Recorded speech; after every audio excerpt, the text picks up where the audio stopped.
ಗುರು ಗಿರಿರಾಜ ಶುದ್ಧಲಿಂಗ ಸಂಗಮನಾಥ ಶಿವಪ್ರಭು ಮಾಧವಾನಂದ ಪಾದ ಪಂಕಜೇ ನಮಃ. ಪ್ರಥಮ ಪುಣ್ಯಾರಾಧನೆ ರಾಮಕೃಷ್ಣ ಪರಮಹಂಸರ ವಜ್ರಮದಿಂದ ನಡೆದಿದೆ. ಆ ಕಾರ್ಯಕ್ರಮದ ಕೊನೆಯ ಹಂತದಲ್ಲಿ 2 ದಿನ ಕಾರ್ಯಕ್ರಮ ಆಗಿದೆ. 3ನೇ ಕಾರ್ಯಕ್ರಮಕ್ಕೆ ಬಂದು ಕುಡಿ ಪುಷ್ಟವತಿ ಹಾಕಲಿದ್ದೀವಿ. ಅದಕ್ಕಾಗಿ ಬಂದಂಥ ಎಲ್ಲ ತಂದೆ ತಾಯಿಗಳಿಗೂ, ಸಾಧಕರಿಗೂ, ಸಿದ್ಧರಿಗೂ, ಸದ್ಗುರುಗಳಿಗೂ, ಅನುಭಾವಿಗಳಿಗೂ, ಈ ಸ್ಟೇಜ್ ಮೇಲಿದ್ದಂಥ ಎಲ್ಲ ಸನ್ಮಾನ್ಯರಿಗೂ ನನ್ನ ಶಿವಶಾಸ್ತ್ರಾನ ನಮಸ್ಕಾರ.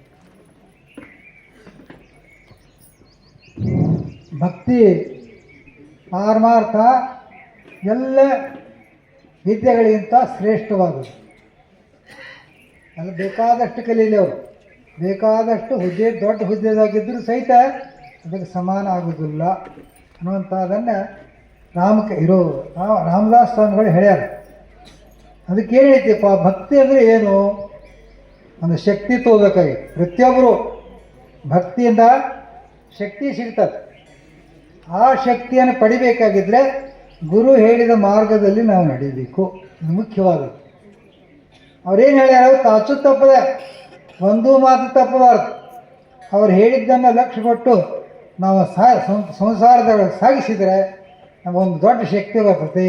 ಅನಂತರ ಇದು ಎರಡನೇದೇನಪ್ಪ ಅಂದರೆ ಸಂಸಾರದೊಳಗೆ ಸುಖ ಅಲ್ಲೂ ಪಾರಮಾರ್ಥದಲ್ಲಿ ಸುಖ. ಪುರಂದರದಾಸ್ ಹೇಳ್ಯಾರ, ಸಂಸಾರ ಸುಲಭಕತೆ ಅಂದರೆ ಚಿಂತೆಯಾತಕೋ ಬಯಲ ಶಾಂತಿಯಾತಕೋ ಕಂತು ಪಿತನ ದಿವ್ಯ ನಾಮ ಮಂತ್ರವನ್ನು ಜಪಿಸುವವರು. ಯಾವ ಮಂತ್ರ? ಕಂತು ಪಿತ ಅಂದರೆ ಶ್ರೇಷ್ಠವಾದಂಥದ್ದು. ಸದ್ಗುರುಗಳಿಂದ ಸಿಕ್ಕಂಥ ಮಂತ್ರವನ್ನು ಯಾರು ಜಪಿಸ್ತಾರೆ ಅವರಿಗೆ ಎಲ್ಲ ದುಃಖ ಪರಿಹಾರ ಆಗ್ತತಿ ಅಂತ ಹೇಳ್ಯಾರ. ಅದಕ್ಕೆ ಇಹದಲ್ಲಿ ಸೌಖ್ಯ ಉಂಟು, ಹೊರದಲ್ಲಿ ಪದವಿ ಉಂಟು. ಎರಡೂ ಸಂಸಾರದಾಗೂ ನಮಗೆ ಸೌಖ್ಯ ಸಿಗಬೇಕು. ನಾವು ಎಲ್ಲರೂ ಉಳಿಯಂಗಿಲ್ಲ, ಯಾರು ಉಳಿಯೋಕ್ಕೆ ಸಾಧ್ಯ ಇಲ್ಲ. ಆಯುಷ್ ನಿಮ್ಮದು ಎಷ್ಟೈತಿ ಪ್ರಾರಬ್ಧ ಪ್ರಕಾರ ಹೋಗ್ತೈತೆ.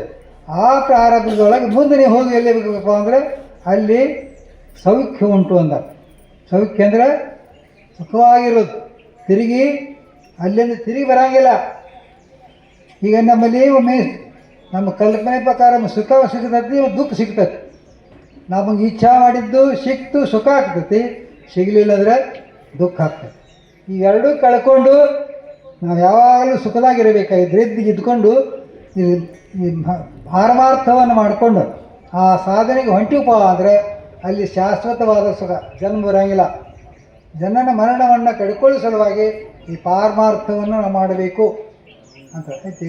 ಅದಕ್ಕೆ ಅದನ್ನು ಸಾಧನೆ ಹೇಳ್ಯಾರ, ಎಲ್ಲರೂ ಹೇಳ್ಯಾರು, ಎಲ್ಲರೂ ಕೇಳ್ತೀವಿ. ಆದರೆ ನಡೆಯುವ ಮಾರ್ಗ ನಮ್ಮಲ್ಲಿ ತಪ್ಪೈತಿ. ಗುರು ಹೇಳಿದಂಗೆ ಯಾರೂ ನಾವು ನಡೆದಿಲ್ಲ, ನೀವು ನಡೆದಿಲ್ಲ. ಅವ್ರು ಹೇಳ್ಯಾರು, ಈ ಮಂತ್ರವನ್ನು ಅಖಂಡ ನಡೆಯುವಂಗೆ ಸಾಧನ ಮಾಡಿದಿರಿ. ಅಖಂಡ ಅಂದರೆ 21,600 ಶಾಸ್ತ್ರ ಧ್ಯಾನ ನಡಿಬೇಕು. ಅವ್ರು ಹೇಳಿದ ಮಾತು ಸಾಚು ತಪ್ಪದ ನಡೆದಂಗೆ ಒಂದ ಉಸಿರು ಹೋತಪ್ಪ ಅಂದ್ರೆ ಅಲ್ಲಿ ಹೋತು ಗುರುವಿನ ಆಜ್ಞೆ ಮೀರಿದಂಗೆ. ಅದು ಗುರು ಆಜ್ಞೆಯನ್ನು ಮೀರದೆ ನಡೆದವನು ನರನ ಅನ್ನಗಳ ಪರಮಾತ್ಮ ಅಂತ ಅಂದಾರ. ಅದು ಆ ಮಾರ್ಗದ ಹೋಗ್ಬೇಕು. ಈ ದೃಶ್ಯ ಏನದಲ್ಲ, ಕಣ್ಣಿಗೆ ಕಾಣೋ ದೃಶ್ಯ ಎಲ್ಲ ಸುಳ್ಳು. ಕಣ್ಣಿಗೆ ಏನು ಕಾಣ್ತೈತಿ ಅದೆಲ್ಲ ಸುಳ್ಳು, ನಾಶ ಆಗ್ತೈತಿ. ಅದನ್ನು ನಂಬಬೇಡ್ರಿ. ಅದಕ್ಕೆ 10 ಶ್ಲೋಕಗಳು ಏನದಲ್ಲ, ದಾಸೋಹದಲ್ಲಿ 10 ಶ್ಲೋಕಗಳು ಅಗದಿ ಪ್ರಸಿದ್ಧ. ಇಡೀ ಪಾರಮಾರ್ಥದ ದಾಸಬೋಧದ ಸಾರಾಂಶ ಐತದೆ. ಅದನ್ನು ಸರಿಯಾಗಿ ಅಭ್ಯಾಸ ಮಾಡಿದರೆ ದಾಸೋಹಕ್ಕೆ ಅವಶ್ಯಕತೆ ಇಲ್ಲ. ಶುದ್ಧ ಸಾರತೆ ಶ್ರವಣ, ಶುದ್ಧ ಪ್ರತ್ಯಯಾಚೆ ಮನನ ಮಾಡಬೇಕು. ಪರಮಾತ್ಮನ 2 ಆಟ ಮಾಡ್ತೈತೆ ಇಷ್ಟ ಸಾಕು. ಶುದ್ಧ ಸಾರ ಅಂದರೆ ಯಾವುದು? ಅರ್ಥ ಇಲ್ಲ. ಅಶುದ್ಧ ಒಂದು ಇರಬೇಕಲ್ಲ. ಶುದ್ಧದ ಬಳಿಕ ಒಂದು ಅಶುದ್ಧ ಐತಿ. ಯಾವುದು ಅಶುದ್ಧ ಐತಿ? ನಾಶವಾಗುವುದಂತ ಅಶುದ್ಧ. ನಾಶವಾಗುವಂಥದ್ದು ವಸ್ತು ಎಲ್ಲ ನಾಶವಾಗುವ ವಸ್ತು ಏನದಿಲ್ಲ, ಇದೆಲ್ಲ ಅಶುದ್ಧ. ಶರೀರ ನಾಶ ಆಗ್ತೈತಿ. ನಮ್ಮ ಶರೀರ ಒಂದು ನಾಶ ಆಕೈತಿ, ಬುದ್ಧಿಯಲ್ಲಿ ಉಳಿತೈತಿ. ಮಾತಾ ಅದು ನಾಶ ಆಕೈತಿ, ಏನೈತಿ ಎಲ್ಲ ನಾಶ ಆಕೈತಿ. ಶಂಕರಾಚಾರ್ಯ ಒಂದು ಅಂದಾರ ಏನಂದರು ಮಧ್ಯದ ಏನಂದರು ಚಿದಾನಂದ ರೂಪಶ್ಯ ಶಿವೋಹಂ ಶಿವೋ. ಅದರ 6 ಶ್ಲೋಕದವು. ಆ ಶ್ಲೋಕದಾಗ ಅದನ್ನು ಹೇಳ್ಯಾನ. ಸತ್ಯ ಯಾವುದು, ಅಸತ್ಯ ಯಾವುದು, ಖರೆ ಯಾವುದು, ಸುಳ್ಳು ಹೇಳ್ಯಾರ. ಕಡಿಗೆ ಲಾಸ್ಟಿಕ್ಕೆ ಸತ್ಯವಾದಂಥ ನಿರ್ಗುಣ ಪರಮಾತ್ಮ ಅದಾನ ಅಂತ ಹೇಳ್ಯಾರ. ಅದನ್ನು ಸಾಧಿಸ್ಬೇಕಾದ್ರೆ ಗುರು ಕೊಟ್ಟಂಥ ನಮಸ್ತೆಗಳನ್ನ 21 ಸಾವಿರದೊಳಗೆ ನೀವು ಧ್ಯಾನ ಮಾಡ್ಕೋತ ನಾನು ಬ್ರಹ್ಮನಿದ್ದೇನೆ ಅಂತ ಧ್ಯಾನ ಮಾಡಬೇಕು. ನಾವೇನು ಮಾಡ್ತೀವಿ, ಮಂತ್ರದ್ದು ಮಾಡ್ತೀವಿ. ನಂತರ ಅಲ್ಲ, ಅದು ನಿರ್ಗುಣ ಪರಮಾತ್ಮನ ಒಂದು ಶಕ್ತಿ ಅದೈತಲ್ಲ ಆ ಮಂತ್ರದೊಳಗೆ, ಆ ತಾಕತ್ತದೊಳಗೆ.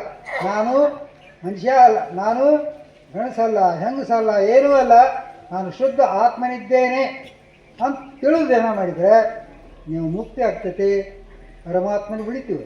ನಾವು ಕಲ್ಪನೆ ಮಾಡಿದ್ದೀವಿ, ನನಗೆ ಅದು ಬೇಕು ಈಗ ಬೇಕು, ಕಲ್ಪನೆ ಮಾಡಿದಂಗೆ ಸಿಗ್ತೈತಿ. ಕಲ್ಪನಾ ನಾಶ ಆಗಬೇಕು. ಈ ತತ್ವದೊಳಗೆ ಯಾವ ಸಾಧನ ಮಾಡ್ತಾನೆ, ಅದು ಬಹುಸಾರ ಹೇಳ್ಯಾರ 4 ಸಾಧನೆ, ಸಗುಣ ನಿರ್ಗುಣ. ಅದು 2 ಕೂಡ 4 ಸಗುಣ ಮಾಡಿದ್ರೆ 1 ತಾಸು ಧ್ಯಾನ ಮಾಡಬೇಕು. ಮೊದಲಲ್ಲೇ ಮಾಡಿರಿ, ಮೊದಲು ಮಾಡೋಕ್ಕಲ್ಲ, ನಂತರ ಮಾಡ್ಬೇಕಂತ ಹೇಳ್ಯಾರ. ನಾವು ಭಜನ ಮುಗಿಸ್ತೀವಿ, ಮುಗಿಸಿದ ಬಳಕ 1 ನಿಮಿಷ 2 ನಿಮಿಷ ಧ್ಯಾನ ಮಾಡಕ್ಕೆ ಹೇಳ್ಯಾರ. ಇದರರ್ಥೇನು 1 ತಾಸು ಧ್ಯಾನ ಮಾಡಿರಿ.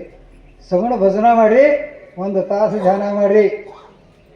ಆಮೇಲೆ ಮಧ್ಯಾಹ್ನದಾಗ ಮಧ್ಯಾಹ್ನ ಭಜನ ಐತೆ, ಅವಾಗೂ ಭಜನ ಮಾಡಿರಿ, 1 ತಾಸು ಧ್ಯಾನ ಮಾಡಿ. ಸಂಜೆ ಮುಂದೆ 1 ತಾಸು ಧ್ಯಾನ ಮಾಡಿ, ಭಜನ ಮಾಡಿ, ಧ್ಯಾನ ಮಾಡಿ. ರಾತ್ರಿ ಮನವತ್ತು ಆರೋಗ್ಯ ಅಂದ ಧ್ಯಾನ ಕೂತು ಅಲ್ಲೇ ಮಾಡ್ಕೊಂಡ್ಬೇಕು. ಅದಕ್ಕಾಗಿ ಈ ಸಾಧನೆಯನ್ನು ಮಾಡ್ಕೋತ ನಾವು ಅದೀವಿ ಅಂದಪ್ಪ, ನಾವು ಶುದ್ಧ ಪರಬ್ರಹ್ಮ ಸ್ವರೂಪ ಅದೀವಿ.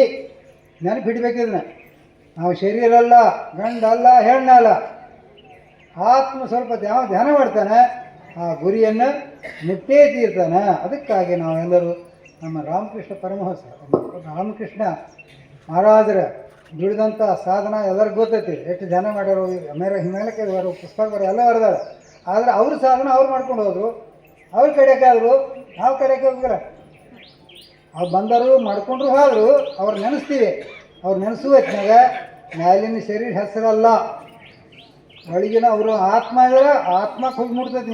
ನೀವು ಜೋಕೋಶ್ ಹಾಕಿದರೆ ಶರೀರಕ್ಕೆ ಮುಟ್ಟಂಗಿಲ್ಲ, ಅವ್ರ ಆತ್ಮಕ್ಕೆ ಹೋಗಿ ಮುಟ್ತತಿ. ಅದಕ್ಕೆ ನೀವು ಕೆಲವರು ನನ್ನ ಗುರು ನೀರು ಗುರು ಅಂತ ಬಡದಿರ್ತಾರೆ. ಅಲ್ಲ, ಬೇಕಾದರೆ ಮಹಾಪುರುಷರ ನೀವು ಜೋಕೋಶ್ ಹಾಕಿ ನೆನಪು ಮಾಡಿಕೊಂಡ್ರೆ ಅದು ಎಲ್ಲಿ ಹೋಗಿ ಮುಟ್ತತಿ, ಆ ಪರಬ್ರಹ್ಮ ಹೋಗಿ ಮುಟ್ತತಿ.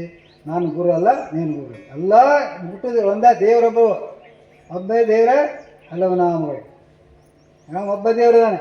ಅದಕ್ಕಾಗಿ ಆ ನಿರ್ಗುಣ ಪರಮಾತ್ಮನೇ ಒಬ್ಬನ ಮೇಲೆ ನಿಷ್ಠೆಂಟ ಧ್ಯಾನ ಮಾಡಿದ್ರೆ ಅದರ ಆತ್ಮ ನಮ್ಮಿರಲಿ ಆತ್ಮಾರಾಮನೇ ನೆನೆಸಿರ್ತಾರಲ್ಲ, ಮತ್ತೇನಿಲ್ಲ ಹೊರಗಲ್ಲ, ಇಲ್ಲೇ ಆತ್ಮಾರಾಮದನೆ. ಇವನ್ನ ನೆನೆಸ್ಕೊಂಡು ನಾವು ಕಡೆಗೆ ಹಾಕೋಣ ಅಂತ ಬೇಡ್ಕೊಂಡು ನಾನು 2 ಮಾತಿಗೆ ಹೇಳ